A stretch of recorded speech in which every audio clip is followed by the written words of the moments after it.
कि तुम कौन होते हो हमको कुछ कहने वाले, तुम्हारा कोई लेना देना नहीं है। इसका इख्तियार है, वो खुद इख्तियार इस्तेमाल नहीं कर रहा था, तो इसमें हमारे पे तो गुस्सा करने की जरूरत नहीं है। अस्सलाम वालेकुम नाज़रीन कराम, मैं हूं अब्दुल बासित स्वाति और आप देख रहे हैं मेरा डिजिटल चैनल। नाज़रीन कराम, पहले आप ये वीडियो देखिए, फिर इस पर डिटेल में बात करते हैं। इंतखाबात के लिए वलीद इकबाल साहब, ये तो आपने सिर्फ इसका ज़बानी मैंने वो स्टेटमेंट्स चूँकि नहीं देखी, आप डिस्प्ले कर रहे हैं स्क्रीन पे, लेकिन आई थिंक ज़्यादा अहम वो होगा जो कोर्ट में कल दाखिल किया जाएगा और उससे इस बात का अंदाज़ा होगा कि एग्जैक्टली उसके क्या खदो खाल हैं सारी उस जो मैं एक बात ज़रूर फिर से एक तरह से दोहराना ही चाहता हूँ कि दो चीज़ें आज जो मैं समझता हूँ पॉजिटिव या जिसे कहते हैं मुस्बत निकली हैं। और इलेक्शन कमीशन, मैं देखें ये अज़मा बुखारी साहबा कहती रहे हैं कि जी सारे के सारे इस मैदान के अंदर नेक नीयत है, सिर्फ पीटीआई बदनीयत है। चलें, वो इनकी अपनी पोजीशन हो सकती है या अपनी इनकी राय हो सकती है, इसमें मैं नहीं पढ़ता, लेकिन इलेक्शन कमीशन की जितनी क्रेडिबिलिटी जो है वो गिरी है पिछले 1-1.5 साल में, और ख़ास तौर पे जब से 2023 का साल शुरू हुआ है। आज के इस हुक्म ने, ऑर्डर ऑफ द कोर्ट ने दो चीज़ों पे उनको जो है मजबूर ज़रूर किया है, और ये मैं समझता हूँ बड़ी मुस्बत बात है। नंबर 1 कि वो एक डेट दें, क्योंकि वो डेट देने को मुसलसल डॉज कर रहे थे। नंबर 2 कि वो जाके सदर को, ऐवान सदर में जाके मिलें, क्योंकि वो उनको तहरीरी तौर पे कह चुके थे कि तुम कौन होते हो हमको कुछ कहने वाले, तुम्हारा कोई लेना देना नहीं है इस चीज़ से। और अब अज़मा बुखारी साहबा कह रही नहीं जी, सदर का इख्तियार था, वो इस्तेमाल करें। इन्होंने तो कानून को अमेंड करके सदर से वो इख्तियार छीन लिया था, भले वो आइन के मुतसादिम हो। आइन के मुतसादिम इन्होंने एक और भी तरमीम की हुई है, वो ये है कि कोई शख्स जिसको डिस्क्वालीफाई किया जाए और आइन में डिस्क्वालिफिकेशन का क्लॉज जो है वो खामोश हो, तो वो डिस्क्वालिफिकेशन 5 साल की होगी। हालांकि उसकी तशरीह बहुत से केसेस में सुप्रीम कोर्ट कर चुका है कि वो ताहयात होगी। तो ये तरामीम तो करते रहे हैं। अब इसमें नेक नियति या बदनीयति के उसमें मैं नहीं पढ़ना चाहता। मैं तो समझता हूँ कि खैर मकदम करना चाहिए इस प्रोसेस का और कोर्ट की इस इंटरवेंशन का, जिसने एक आइनी इदारे को जो अपने, मेरी राय में और मेरी पार्टी के राय में, अपने आइनी फ़राइज़ से मुसलसल इनहराफ कर रहा था, कि उसको पिन डाउन करके, उसको कॉर्नर करके उसके आइनी जो है जिम्मेदारी के ऊपर लेके आया है, और अब उसके नतीजे में हम देख रहे हैं। और मेरे ख्याल में ये खैर मकदम के काबिल है। वैसे अभी भी ये ऑर्डर जो है ना, ये खामोश है इस बात पे कि ये इख्तियार किसका है। ये लिखा हुआ है let a date be appointed, ये नहीं कहा अपॉइंटेड बाय द प्रेसिडेंट। बहरहाल कल ये सारा कुछ वाज़ेह हो जाएगा, बिकॉज ये ऑर्डर जो है it will then convert into a judgment of the court, क्योंकि वो हतमी फैसला फिर जजमेंट होता है। अज़मा बीबी, जो अभी वलीद इकबाल साहब ने एक जिक्र किया, आप डेट के ऊपर भी कमेंट करिएगा, लेकिन इन्होंने बड़ा एक इंटरेस्टिंग कमेंट किया कि सुप्रीम कोर्ट अपने फैसलों के अंदर 62(1)(f के नीचे जो नाहली है उसको ताहयात कह चुका है, वो एक्ट के ज़रिए उसको तब्दील नहीं किया जा सकेगा। तो ये वाला मामला थोड़ा टेढ़ा मामला है, ये आपको परेशानी करेगा। ये सुप्रीम कोर्ट के अंदर जब ये मामला नवाज़ शरीफ साहब की और जहांगीर तरीन की नाहली का आया था, तो उसी में सुप्रीम कोर्ट के 5 रुकनी बेंच ने यह करार दिया था कि 62(1)(f के नीचे नाहली ताहयात है, और आपको ये परेशानी आएगी। इलेक्शन एक्ट चैलेंज होगा या नवाज शरीफ के नॉमिनेशन पेपर्स चैलेंज हो गए, दोबारा सुप्रीम कोर्ट में ही ये मामला जाएगा और वहीं फैसला होगा। पहले तो मैं ये बात कर लूँ कि जो सदर ममलकत जो है, जिनको पीटीआई जो है पता नहीं मानती है नहीं मानती, कभी कहते हैं कि उन्होंने दिल बहुत दुखा दिया है, उनका कोई ताल्लुक नहीं है, फिर जो है वो उनके साथ खड़े भी हो जाते हैं। तो ये कह रहे थे कि उनका इख्तियार है, मैंने वो बात की थी।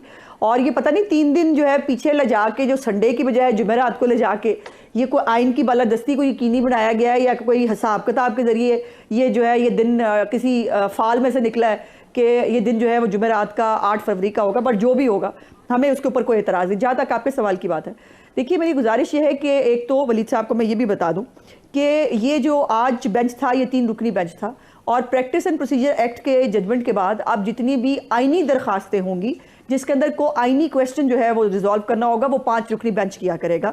इसीलिए आज जो है वो इस तरफ जो है वो वैसे भी चीफ साहब नहीं गए, और उन्होंने दूसरा वैसे भी जैसे मेरे भाई ने भी कहा कि उन्होंने कॉन्फ्लिक्ट से बचने की कोशिश की है। सो ये जो है ये इस इलेक्शन के हवाले से ही बात होगी।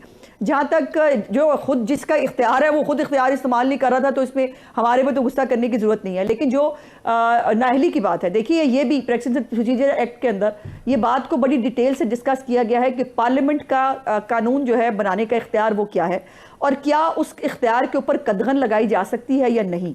और ये बात भी बड़ी क्लियरली कही गई कि जहां पर आइन खामोश है, जहां पर आइन में क्लियरली जो है वो नहीं लिखा गया, वहां पर सबॉर्डिनेट लेजिस्लेशन भी जो है वो उसका पर्पस सर्व कर सकती है, जो इलेक्शन एक्ट के जरिए जो है वो किया गया है। अब इसके ऊपर किसी को अगर कोई शौक होगा, कोई जो है वो दोबारा जो है, मुझे ये सुप्रीम कोर्ट की जजमेंट्स अपनी जगह पर बिल्कुल मौजूद हैं, लेकिन एक्ट ऑफ पार्लियामेंट, मैं as a parliamentarian act of parliament को सुप्रीम समझती हूँ, और एक्ट ऑफ पार्लियामेंट जो है वही कानून बनाने का इख्तियार रखता है, बाकी लोग नहीं रखते, वो तशरीह का इख्तियार रखते हैं, बनाने का इख्तियार नहीं।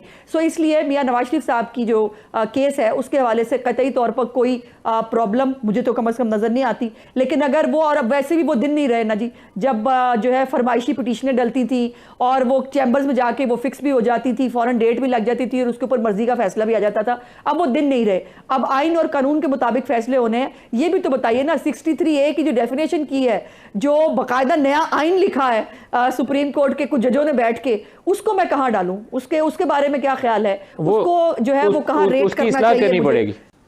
उस फैसले को रिव्यू करके, रिव्यू का डला हुआ लगेगा रिव्यू, तो आई थिंक उसको रिवर्स करना पड़ेगा, वो गलत फैसला। सबसे ज़्यादा आजकल issue Pakistan Peoples Party raise करती है। और मैं एक और आपको थोड़ा सा बैकग्राउंड के तौर पर बताऊं कि एक ज़माने में जब दोनों सूबाई असम्बलियों के ऊपर सुप्रीम कोर्ट ने नोटिस लेकर, तो 14 मई की तारीख दी हुई थी, तो बदयाल साहब ने कुछ जर्नलिस्टों को बैकग्राउंड मीटिंग की थी। मैं उसमें शामिल नहीं था, लेकिन जो मिले थे मैंने उनसे फर्दन पूछा, तो वो शहबाज शरीफ साहब के खिलाफ कॉन्टेम्प्ट ऑफ कोर्ट प्रोसीडिंग के तहत कार्रवाई का इरादा रखते थे कि उन्होंने हुक्म अदूली की थी, किया नहीं, बाद में उन्होंने रुक गए क्योंकि उनको लगा कि रेजिस्टेंस सुप्रीम कोर्ट के अंदर बैठे जजेस से आ रही है। तो यहाँ मामला दोबारा सुप्रीम कोर्ट के सामने ही आया, लेकिन आज फायद ईसा ने उसको बेहतर तरीके से हैंडल किया।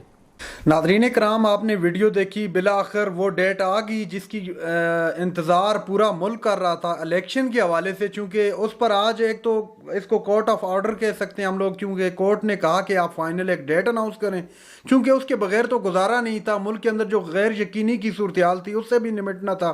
तो बिला आखिर वो डेट आएगी। 3 डेटें थी, एक तो 28 जनवरी, दूसरे नंबर पर 4 फरवरी और 11।